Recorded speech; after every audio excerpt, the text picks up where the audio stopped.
From Wana Brands, welcome to Enhance Your Life. I'm your host, Jonathan Small, and each week I talk to people from all sorts of professions and backgrounds about how cannabis has enhanced their lives and how this healing plant can enrich your life too. Hey everybody, welcome to the Enhance Your Life podcast. My name is John Small and I am your host. And my guest this week is Zurich Herbuela.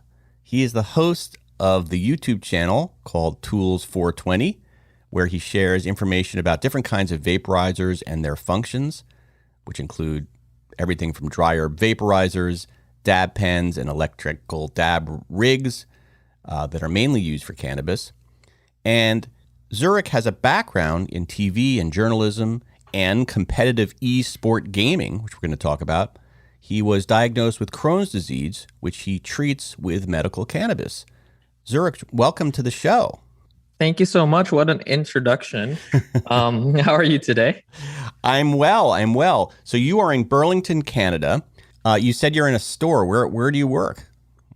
I work in the actual shop front for Tools 420. We are also a store front for vaporizers as well. So not only do we review all our products, we also make sure that everything that we sell is something, we try to hit our standards, which is typically very high. We try to be very critical with most of our devices here, very easy to use, very good vapor quality, and overall it should just do exactly what you're paying for.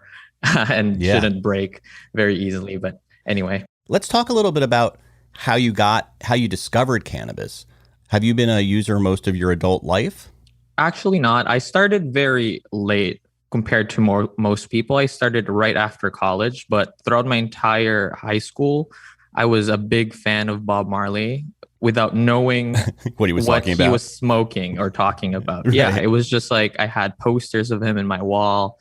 That's funny. And I was just a big fan of the music in general. I had all the albums, Bob Marley and the Wailers, posters everywhere. Until one day, one of my college friends, none of my high school friends even mentioned cannabis at all growing up, because we were mostly athletes and gamers. Mm-hmm. So I guess it just wasn't part of the intake of what we were, mostly caffeine. Yeah, honestly, in high school. Jolt Cola and okay. So one day in college, one of my friends was hanging out and was just like, "Oh my God, you're a big Bob Marley fan. Does that mean you smoke, weed?" And I'm just like, "Actually, no." And he's like, "But that's the sign for cannabis, right? In the posters, like that's the leaf for it." I didn't even know it at that time. You know what the leaf was? You thought like it's not a maple leaf, but it's another kind of leaf, right? Exactly. It wasn't. I didn't think of it as a symbol for anything. It was just, I just liked the music. And from there on, I started soon after that was when I got diagnosed with Crohn's. And then it kind of just landslided from there. One of my buddies gave me, my first gram mm-hmm. right in college. And then we tried it. I bought my own pipe. I tried it by myself because I'm I was just one of those people that kind of experimented on my own very often, and I just tried it on my own, and that was it. That was one of the very first times I remember after I got diagnosed that I got actually hungry, like the sensation of hunger. Well, prior to that, I was having issues with getting hungry. Oh, that's interesting. Well, tell us a little bit about what Crohn's is. I know it's an intestinal, right? Tell us a little bit about what Crohn's is. You don't have to get too gritty about it, but what does the disease entail? Basically, it's inflammation in your intestinal tract. So most commonly in your colon or your stomach, somewhere around there. But mine wasn't diagnosed right away. There was a lot of testing. So I was doing a lot of mostly testing for about a year. They didn't know what was exactly wrong with me. It's not a disease that you can, to some people, if it's very severe, you can instantly pinpoint it. But there's also a lot of similar diseases that it imitates. So diagnosing it is very difficult. But with being sick with it, you kind of just have less appetite. Your bowels are just all over the place. You have to really watch what you eat. And during that time, prior to my diagnosis, I was just tired most of the time and not eating. So I was I'm pretty small to begin with, but I was so skinny and even smaller back then before I discovered cannabis. So it really helped. It really helped. So you tried it and you immediately started feeling at least some effects, right? You started, like you said, you started to feel hungry. What else did it help with? In terms of everything else in my life, honestly, I felt like I was just obviously around that time in my life as well, because I was just also myself feeling poorly. So everything, including my mental state, was also pretty down. And it was just, it was just not a good time. It was just not a good year. Yeah. And when I started intaking cannabis, everything kind of just seemed a little bit brighter, I guess. I know that's it's probably common for people to say that or notice that difference as soon as, cannabis is just bright, but I think for me, it just made everything, I think it gave me a different perspective, to be honest, on top of that, like mentally. How did reggae sound after you started smoking cannabis? How did Bob Marley sound? Even better. Yeah, like times 4. It was just like, you're like, now I understand this music, really understand this music. Yeah, I started hearing instruments that I didn't hear before. I was just like, wow, that was part of the track this entire time. I've listened to it like 20,000 times and it's still, I just realized that sound was in this track. Like all these things are just opening up in my brain. And as soon as it started. Yeah, as far as your Crohn's went, what were some of the benefits of smoking cannabis to help with your Crohn's disease? So prior to actually getting medical cannabis, I was just intaking so much medication before I used it as an alternative medication. So I was in just a lot of like pills and tablets on a daily basis. Like I was taking maybe 10 pills a day. Wow. Just to control like my Crohn's, the side effects of Crohn's. But as soon as part of it is appetite. That's honestly one of the biggest things. Like I just couldn't find the will to eat, but also I just wasn't hungry. Right. That sensation of feeling hungry wasn't very common. And it was like, I would always just eat very small portions, or because I would get full very easily, or not full, but if I eat too much, I would feel nauseated. So whenever I got full, I feel nauseated.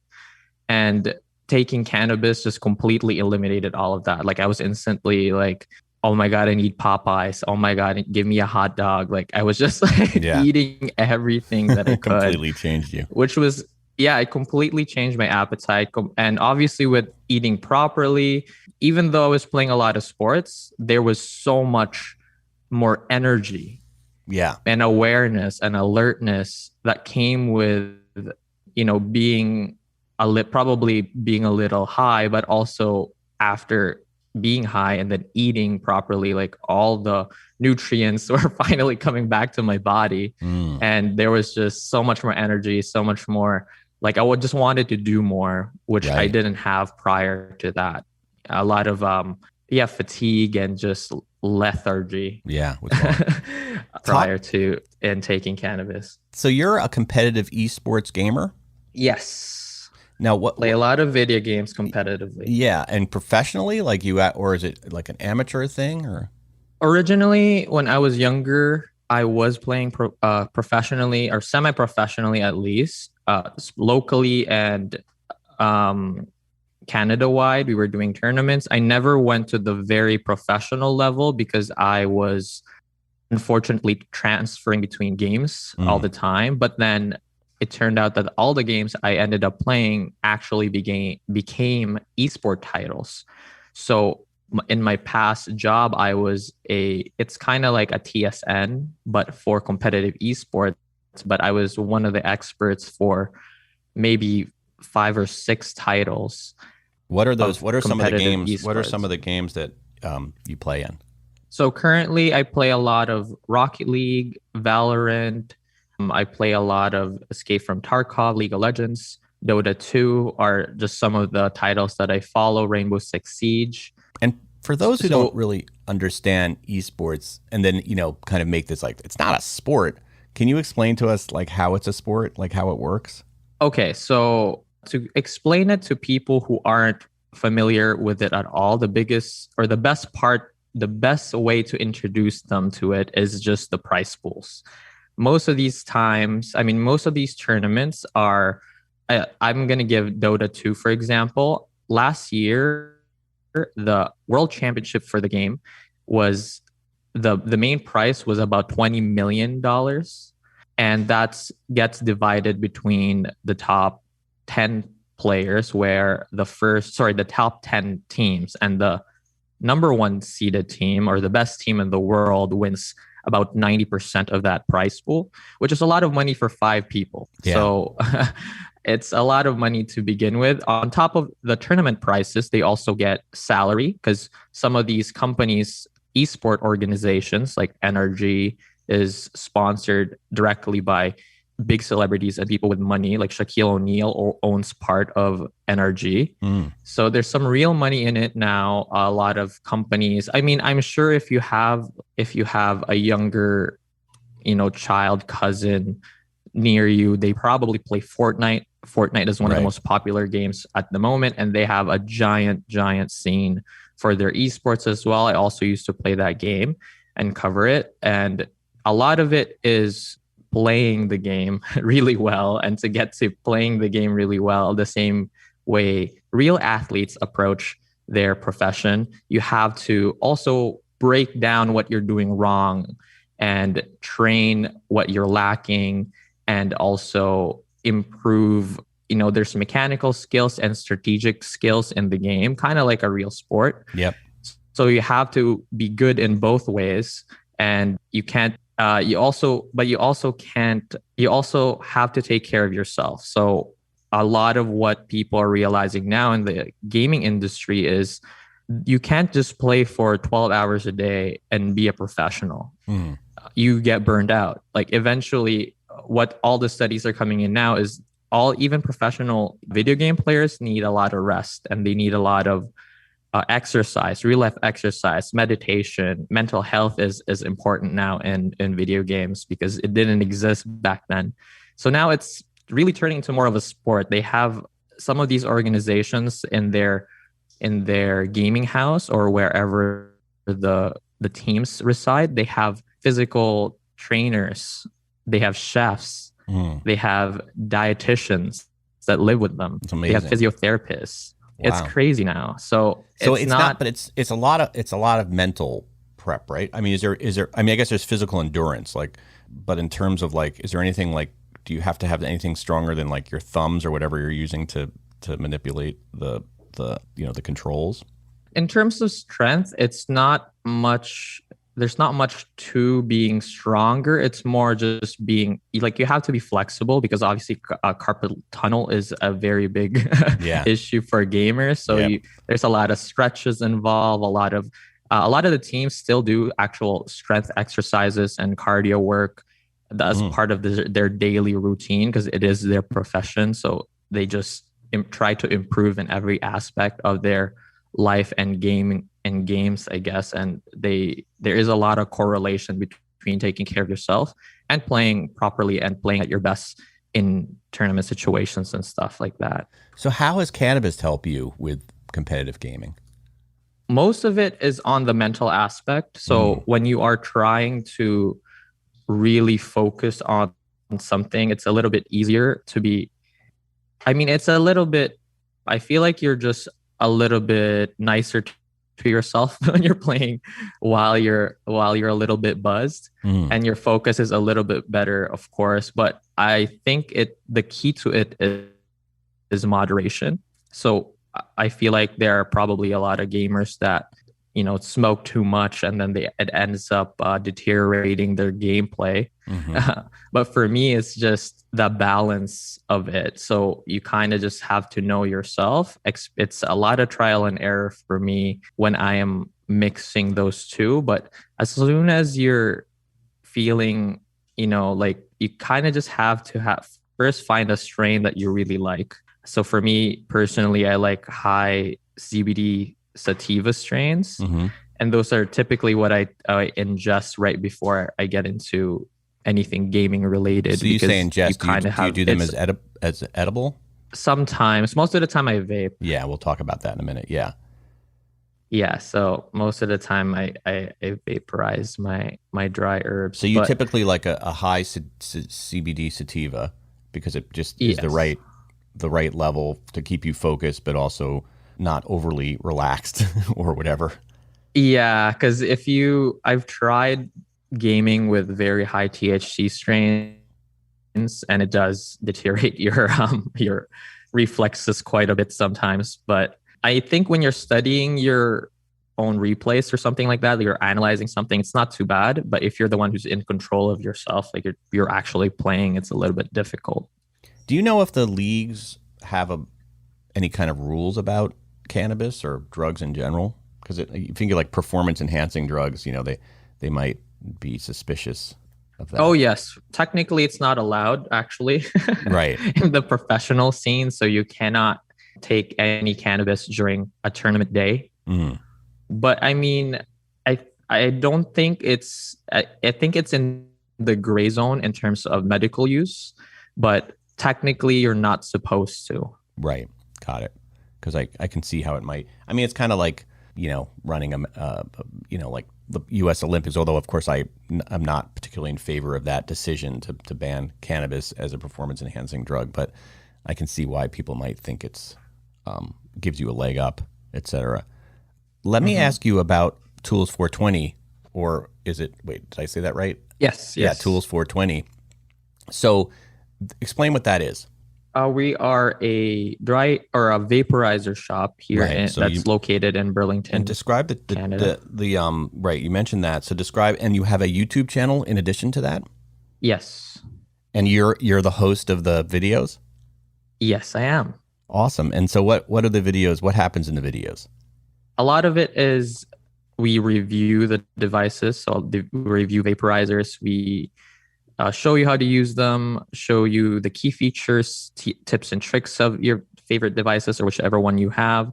A lot of it is for educational purposes. So for people that are trying to look for the best vaporizer that could fit whatever their need is. And there's a lot of devices, obviously, nowadays. Some of them have very little differences between them, and some of them vary in prices. There's a lot of ones that are just too expensive. Some are, cheap, but are super underrated. And that's pretty much what we bring out is give you the best information on what you could possibly need and try to match you with what you need. Now, you mentioned that your choice of consumption is vaporizing. You obviously run this channel in the store that focuses. Tell me what you like so much about vaporizers. Well, one of the very first things that I noticed when I actually switched to vaporizing was the high was very different. Very different high. It was a lot more, I want to say, pure, if that even makes sense. Because obviously without combustion, you lose a lot of the chemicals that is created through combustion, because there's a lot more chemicals that your weed goes through when you're burning it with fire versus when you're just baking it in an oven. And a lot of what you're ingesting is actually just water vapor with, THC and CBD, whatever chemicals are coming out of your strain. And so the high is just very different. You don't get that head high that you get when you're smoking out of a bong or a joint. And I think that comes from maybe the carbon dioxide that's being burnt with your cannabis. What do you mean by head high? Like sort of like lightheaded or? Yeah, like kind of a lightheaded. Like I think people who smoke cigarettes feel a similar sensation. And I found myself feeling the same sensation whenever I would smoke kind of like bongs, right, or joints, and that sensation just disappeared whenever I would vape. There's also just a my throat was significantly better after I was just mostly vaporizing.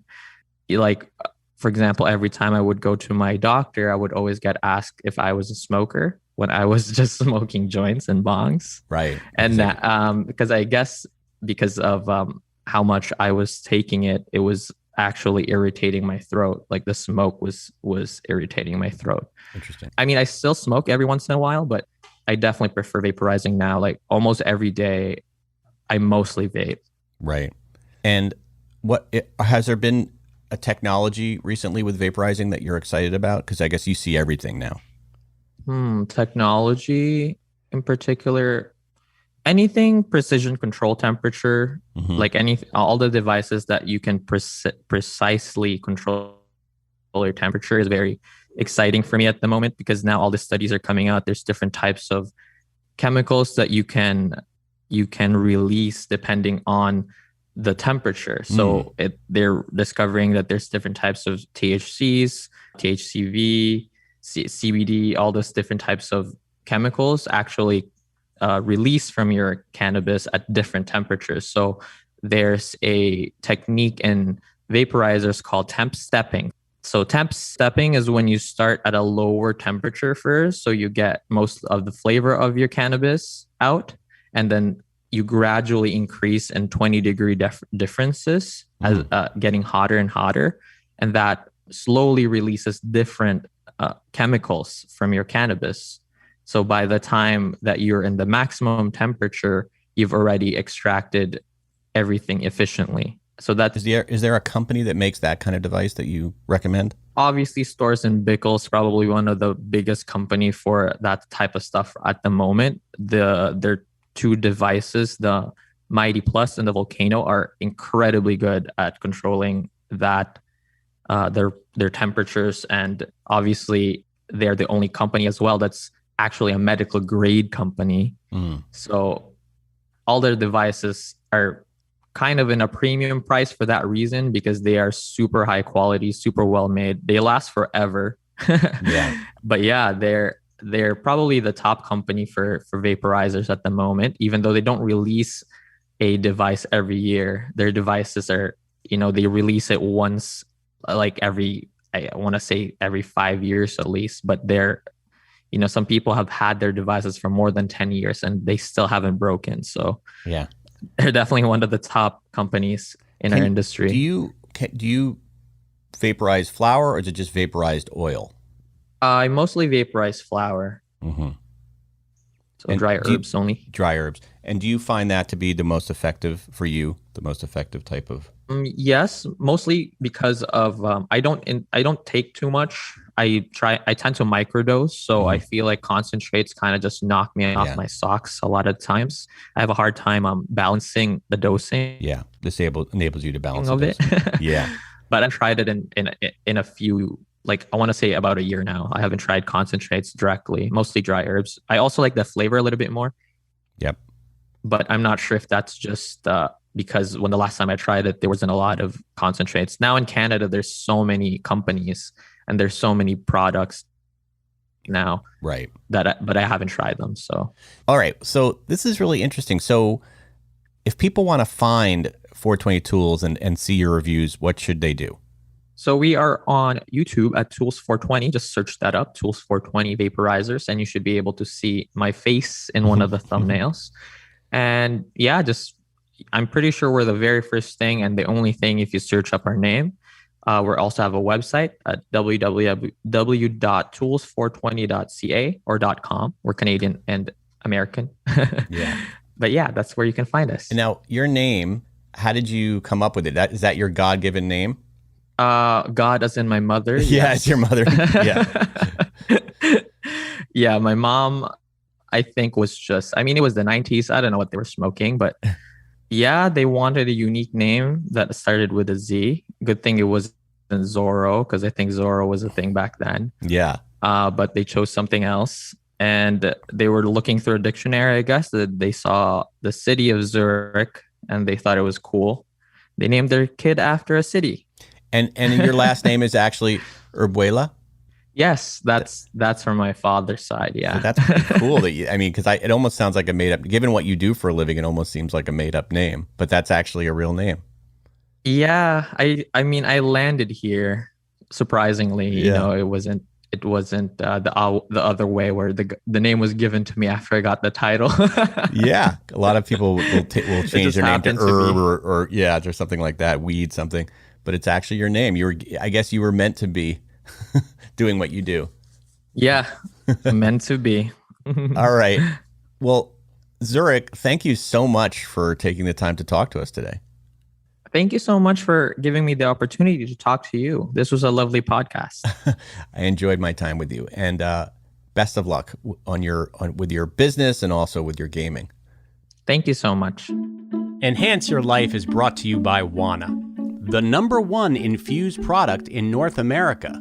Wana's entire process is designed to deliver the same great experience time after time. They have spent years fine-tuning their recipes so that their products are delicious, consistent, and potent. For more information, head on over to wanabrands.com. That's Wana, W-A-N-A, brands.com.